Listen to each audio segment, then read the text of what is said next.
नमस्कार दोस्तों, आप सभी का मेरे YouTube चैनल गुरुवाणी अमृतवाणी में स्वागत है।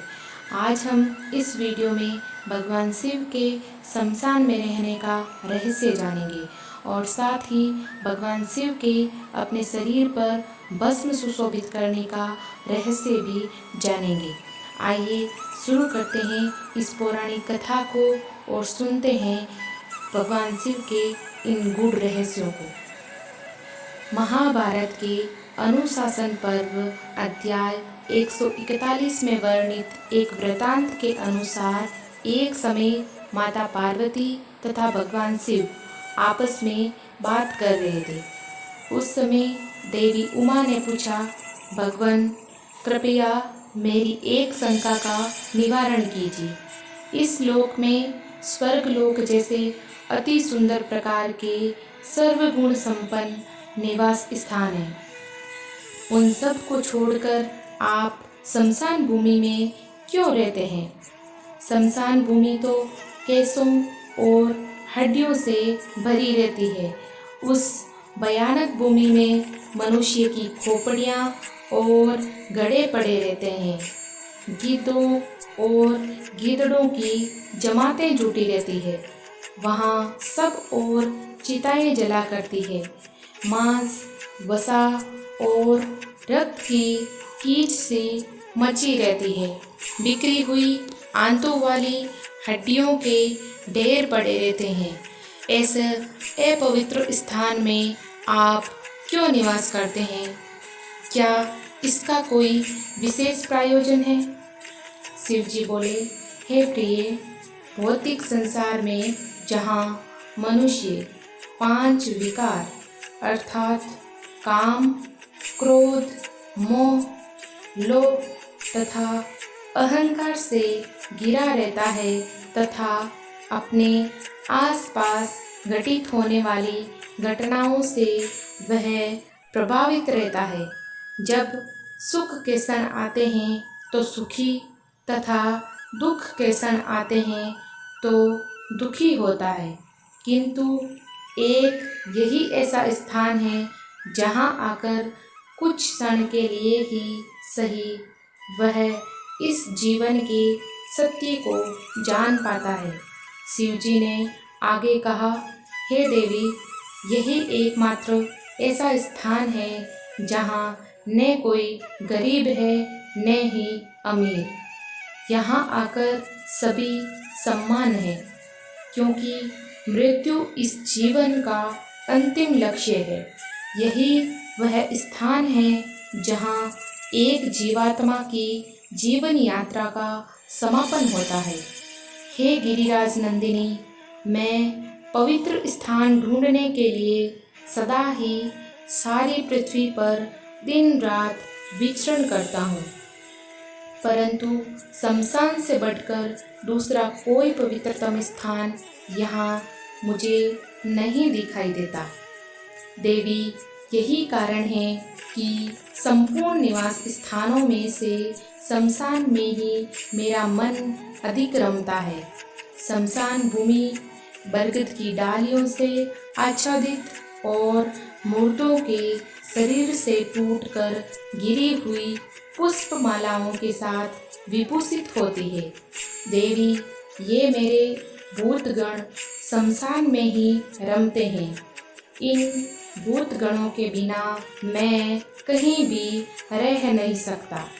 यह शमशान का निवास ही मैंने अपने लिए पवित्र और स्वर्ग के समान माना है।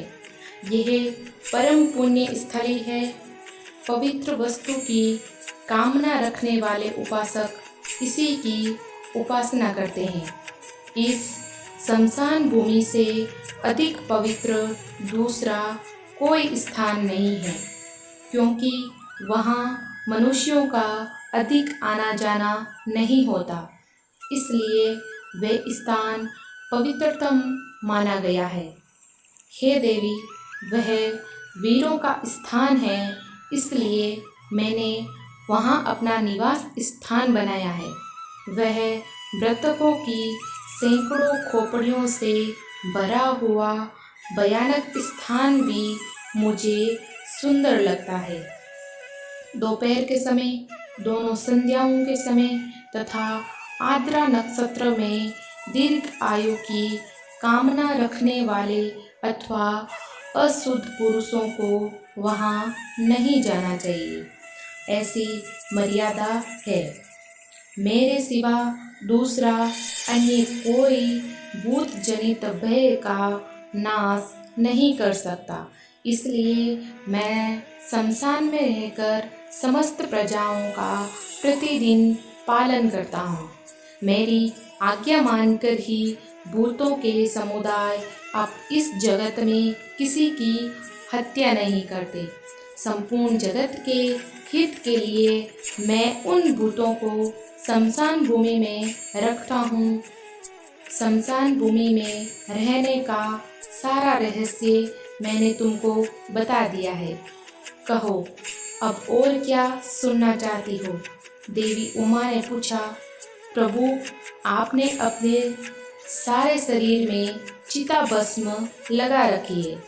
आप मृग चर्म धारण करते हैं, जिस कारण आपका रूप विकृत और भयानक प्रतीत होता है। आपकी आंखें विकराल दिखाई देती है और सिर पर जटाओं का भार लदा हुआ है।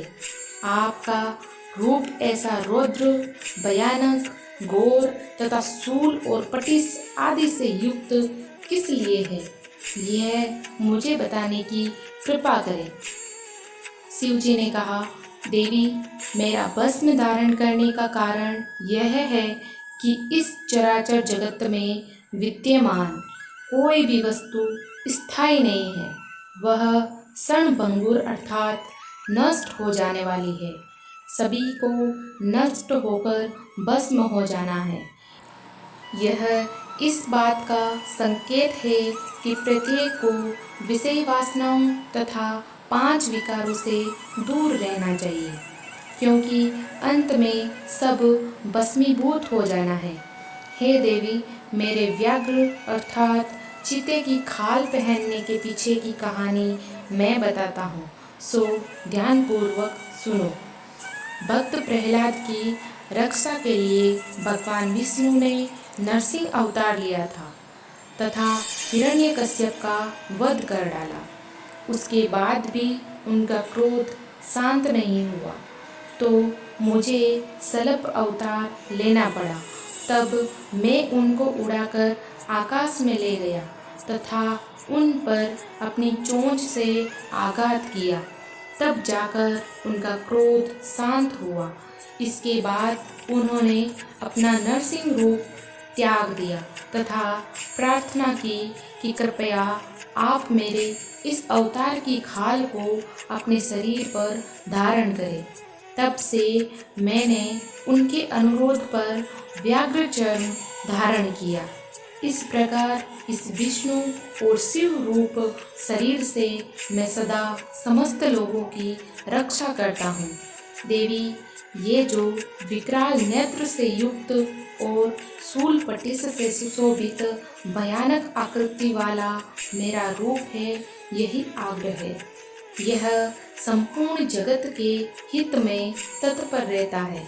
यदि मैं इस रूप को त्याग कर इसके विपरीत हो जाऊं, तो उसी समय संपूर्ण लोगों की दशा विपरीत हो जाएगी। देवी, इसलिए लोकहित की इच्छा से ही मैंने यह रूप धारण किया है। अपने रूप का ये सारा रहस्य मैंने तुम्हें बता दिया है। उम्मीद करते हैं आज की हमारी ये रहस्यमय कहानी आपको पसंद आई होगी। अगर पसंद आई है तो इसे लाइक करें, अपने दोस्तों के साथ शेयर करें और हमारे चैनल पर नए हैं तो इसे सब्सक्राइब जरूर करें। धन्यवाद।